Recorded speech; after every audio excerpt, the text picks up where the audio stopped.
JNTU విద్యార్థులపై ప్రభుత్వం వ్యవహరిస్తున్న దౌర్జన్యాన్ని తీవ్రంగా ఖండిస్తున్నామని, వారి న్యాయమైన డిమాండ్లను ప్రభుత్వం వెంటనే తీర్చాలని బీఆర్ఎస్ పార్టీ వేములవాడ నియోజకవర్గ ఇన్ఛార్జ్ చల్మెడ లక్ష్మీనరసింహారావు అన్నారు. సోమవారం అగ్రహారం జేఎన్టీయూ విద్యార్థులు ధర్నా రాస్తారోకో నిర్వహించగా పోలీసులు వారిని అడ్డుకొని వేములవాడ పోలీస్ స్టేషన్కు తరలించారు. విషయం తెలుసుకున్న లక్ష్మీనరసింహారావు అక్కడికి వెళ్లి విద్యార్థులకు మద్దతు తెలిపారు. ఈ సందర్భంగా ఆయన మాట్లాడుతూ బీఆర్ఎస్ హయాంలో మాజీ మంత్రి కేటీఆర్ ఆధ్వర్యంలో సిరిసిల్లలో జేఎన్టీయూ యూనివర్సిటీ కోసం మండపల్లిలో 20 ఎకరాలు కేటాయించి 450 కోట్లతో పనులు ప్రారంభించేందుకు జీవో జారీ చేశామని గుర్తు చేశారు. కానీ కాంగ్రెస్ ప్రభుత్వం అధికారంలోకి వచ్చిన తరువాత తరగతి గదులు, హాస్టల్, ఉపాధ్యాయుల నియామకంలో విఫలమైందని విమర్శించారు. విద్యార్థులు న్యాయమైన డిమాండ్లను విస్మరించడం వల్లే వారు రాస్తారోకోకు దిగారని, పోలీసులు వారిని నిర్బంధించడం సమంజసం కాదని ప్రశ్నించారు. ముఖ్యమంత్రి తక్షణమే నిధులు కేటాయించి భవన నిర్మాణానికి శంకుస్థాపన చేయాలని, విద్యార్థులను వెంటనే విడుదల చేయాలని ఆయన డిమాండ్ చేశారు. తప్పకుండా మళ్ళొక్కసారి ఆవేశం మీ ప్రాబ్లం. శ్రీనివాస్ గారి దగ్గరికి వెళ్ళినాం.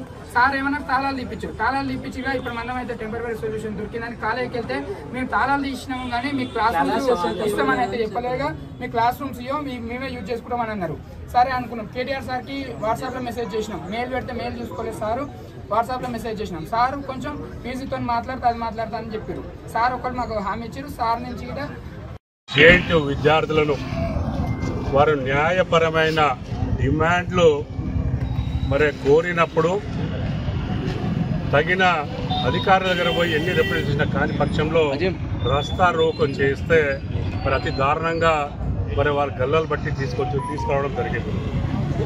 మేము బీఆర్ఎస్ పార్టీని దీన్ని తీవ్రంగా ఖండిస్తూ ఉన్నాం.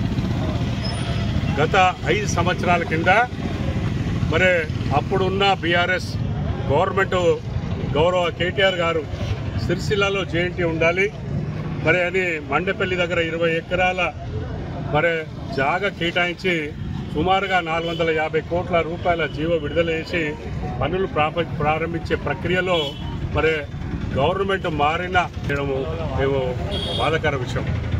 మేము వారిని డిమాండ్ చేస్తున్నాం. గౌరవ ముఖ్యమంత్రి గారిని మీరు తక్షణమే 20 ఎకరాలలో ఫండ్ రిలీజ్ చేసి అట్లీస్ట్ ఒక 1 మంత్లో దాని శంకుస్థాపన మీ ద్వారానే జరిగి వచ్చే సంవత్సరం లోపల ఆ బిల్డింగ్లో వారిని బోధన చెయ్యాలి అని డిమాండ్ చేస్తూ ఉన్నాము. అందుకని తక్షణమే ఉన్న పోలీసు వాళ్ళు కూడా ఈ పిల్లల్ని ఇమీడియట్గా వదిలిపెట్టి బేషరతుగా వదిలిపెట్టి వాళ్లకు సరి అయిన బోధన, ఎందుకంటే ఇది కేవలం తెలంగాణ ప్రాంతమే కాకుండా ఇతర రాష్ట్రాలకు వెళ్ళి కూడా చదువుకునే వాళ్ళ భవిష్యత్తుకు సంబంధించిన అంశంలో ఒక సెన్సిటివ్గా ఆలోచించి వారికి తగిన న్యాయం చేయాలని కోరుతాం.